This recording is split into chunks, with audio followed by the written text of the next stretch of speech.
A little nerve-wracking, a little hard to follow up with some of the speakers. Now I have to poop.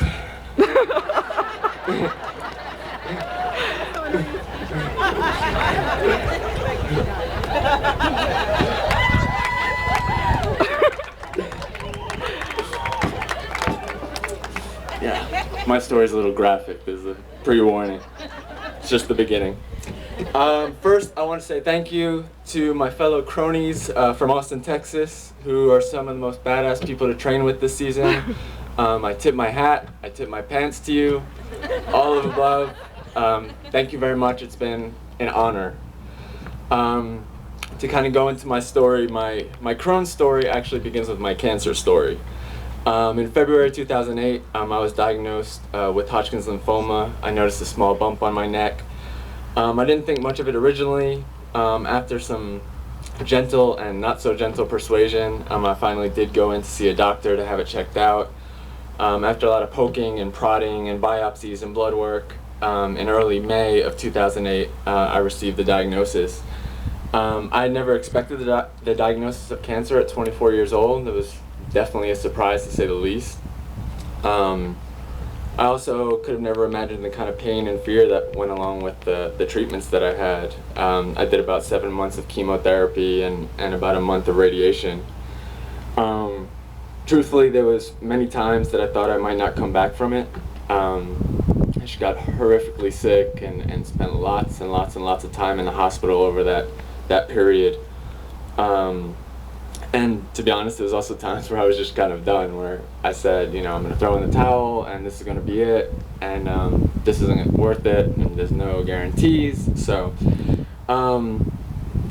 but I did stick with it. I did finish the chemotherapy and radiation. I'm happy to report that I'm now 4 years cancer-free. Thank you. And I mentioned the cancer because it was only about a year from that point, or from the point that I finished my treatments, that I started rushing to the bathroom like 30, 35, 40 times a day. And usually, if I wasn't pooping, I was usually sleeping. So it was kind of one of those two things. As the symptoms worsened, I thought it was a result of my cancer coming back. I didn't know it was Crohn's originally, and that was definitely my worst fear, by leaps and bounds. I just finished the treatment, and I pretty much decided that if it was in fact the cancer returning, then I was just going to let it come and let it be the end, because I wasn't going to do those treatments again. So I did what probably other 25, 26-year-olds would do in that situation. I ignored the symptoms. And what happened was eventually my very sweet Jewish mother guilt-tripped me into seeing a gastroenterologist. And shortly after a round of some intrusive testing, there was a lot of people touching my butt. The culprit was clear. I was told that I have a very aggressive form of Crohn's disease. Initially, I was prescribed mesalamine, which I know many of you probably are familiar with. It was completely ineffective, which I'm sure some of you are familiar with. Next, I was prescribed a very potent dose of steroids. The steroids were also ineffective, but their side effects were extremely effective. Insomnia, moon face, craziness, all that kind of good stuff. Many Crohn's patients at that point would probably have moved to like biologics or immune modulators. I couldn't do that because of my cancer history, so I had to take some different routes from that point. And what happened was I got sicker. I basically lived on the toilet. I had no choice but to bring all aspects of my life into the bathroom.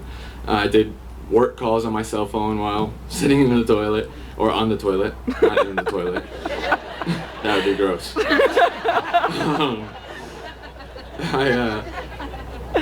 I would have my laptop, in my lap, sending emails. I would read, and I'm hesitant to admit this, but I would even eat while in there. I know it's not the most hygienic thing in the world, but that kind of gives the displays the amount of time that I was really in there, and it really was hours upon hours in there. It just became a regular thing. In fact, I actually came up with my own method. If I was eating and sitting on the toilet, cereal was a common food that I ate, and I would take the cereal and pour it into the bowl, and then pour in the milk, lactose-free milk because sensitive, and then what I would do is I do a 180 while I was still sitting on the toilet, and put the cereal bowl on the tank of the toilet, and just kind of do my business like that. Yeah. Yeah. It was interesting. Over time, I was really scared to death about how much blood I would lose and how much kind of ended up in the toilet. That was always scary to stand up and look down and see all that. At one point, when it was near its worst, I went to the doctor and they checked my blood pressure, and my walking around blood pressure was 80/30. And they really didn't know how I was even standing in the doctor's office. But I was a little stubborn, and just to kind of display a little bit further that stubbornness, I have a dog, and I live in Austin, Texas, and I would walk my dog down the street, and every couple of blocks I would faint, just kind of faint on the sidewalk, and people would come up and they'd be concerned, and I would just stand up and say I'm okay and keep on walking, and that was kind of my regular walks with my dog. So it just became a part of life, whether I liked it or not. In early May of 2011, my goddaughter was born in New York, and I got the okay from my doctors in Austin to travel. That, in retrospect, might not have been the best idea. From Austin to JFK, I got really sick. I'm pretty sure that the guy sitting next to me was very upset with my restroom trips and my odor. When I landed in New York, I tried really hard to compose myself. I didn't want to be sick in front of my goddaughter. And it was just too much. I couldn't maintain it, and after about 5 hours of being on the ground in New York, I was back in the hospital. When I got there, the doctors there pretty plainly said that there was nothing that they could do for me, that my Crohn's had progressed to the point that a prescription wouldn't help, and they wanted to admit me into the hospital. I was very standoffish with that. I said, no, I got this under control. Obviously, eating cereal on the toilet. What happened next was I did end up going to the hospital, or being admitted into the hospital, and a surgeon informed me that they would have to open me up and kind of see what to do from there. I thought when they told me they were going to open me up that, I was going to get my stuff together while in New York, and then I would go back to Austin, and I would, get work kind of laid out and get all my things in order, and then I would go into surgery. And then the nurse who was, I'm sorry, not the nurse, the surgeon, who was an amazing surgeon at that time, brought a chair right next to my hospital bed and very calmly and collectively said, Mr. Ginsberg, I don't think you understand, you have this disease and it's beating you, and despite your best efforts, you're losing from this disease. You're actually dying, Mr. Ginsberg. And that was hard to take, so I said okay to surgery. And when I woke up from surgery, I was very groggy and disoriented, part of the deal. But I was aware enough to notice the bag hanging from my abdomen. It was later explained to me that my new accessory was an ileostomy. The first time I got out of bed, the ileostomy opened up, spilled all over me, all over the hospital bed. Those of you that are familiar with an ileostomy know how that might look. I can tell you for sure that as a grown man, it's an extremely humbling experience to have a grown woman wash the crap off of you while standing there naked. I was naked, the nurse wasn't naked. It would have been better if she was.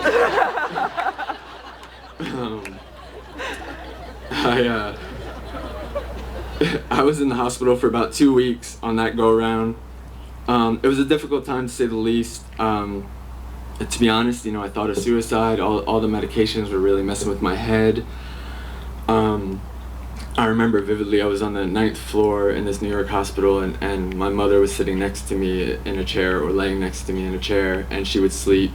And there was a couple times where I would get up and actually check the windows to see if like the locks would move or open up, or if the window would open up. Just, I wanted to know if I had that option, and that's kind of where I was at the time. Definitely not a good place.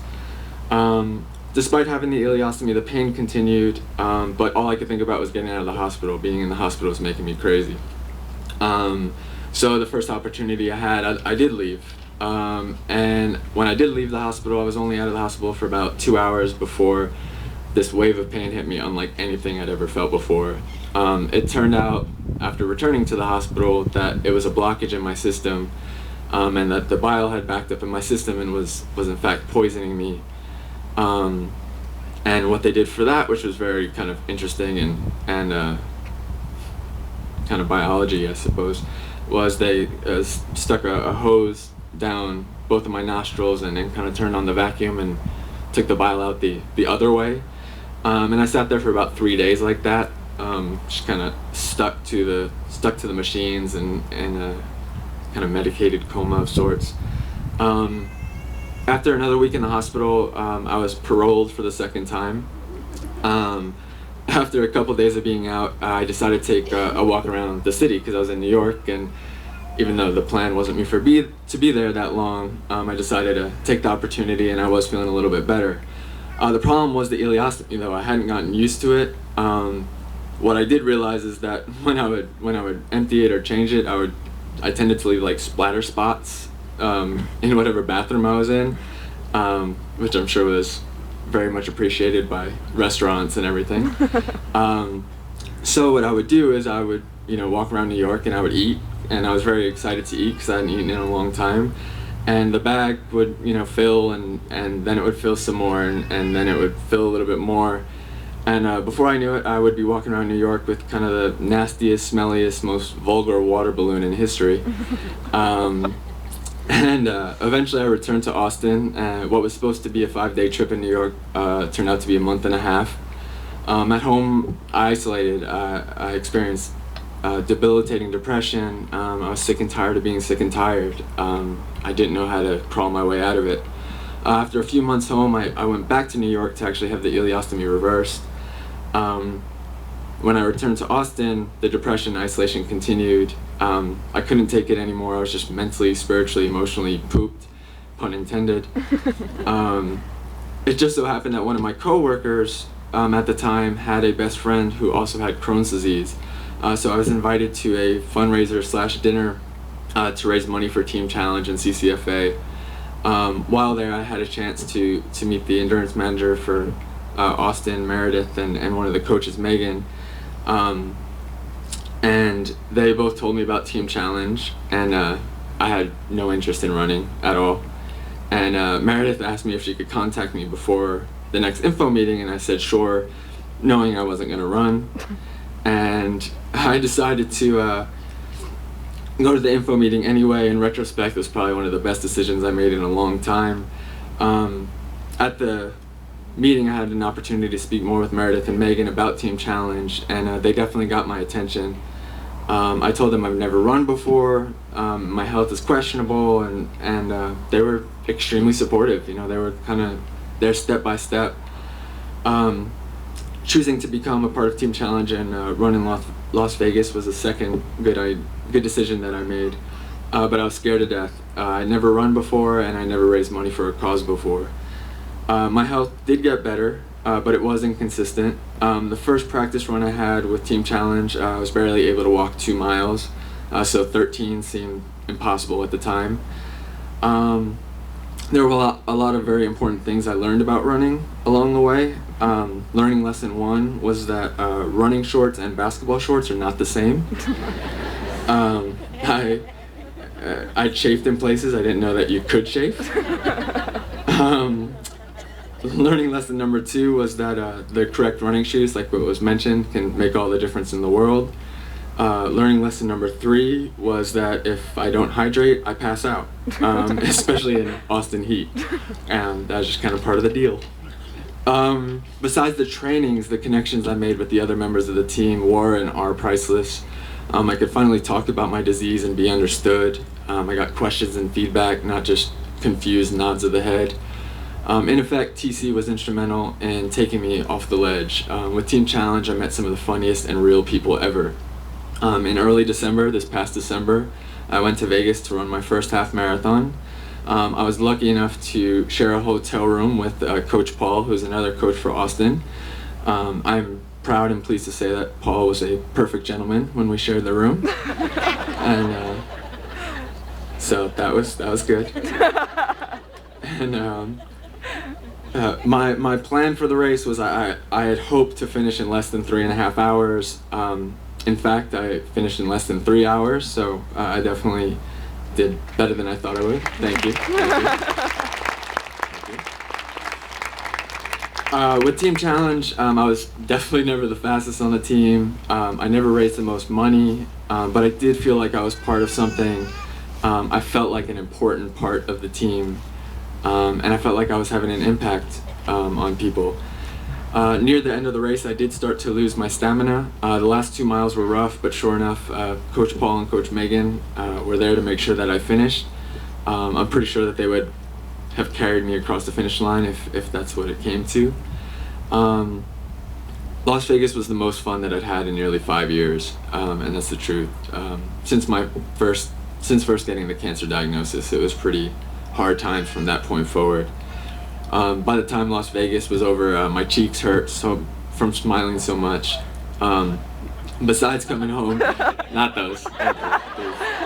Please.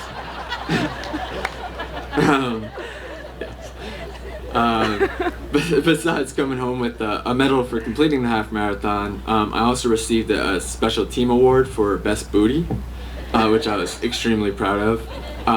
In fairness to my teammates at the time, I kind of won because on our training runs, I was very fond of mooning the coaches, and I'm sure the neighborhoods were very pleased with that.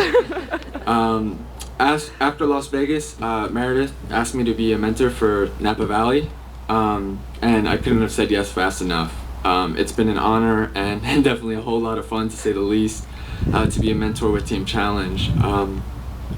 Whether I continue to run after Napa or not, I'll be a member of Team Challenge and CCFA for life. And that's all I got. Thank you.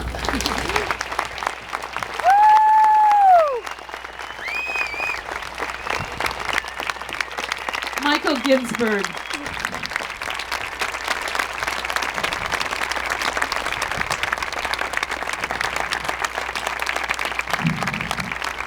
I think Mike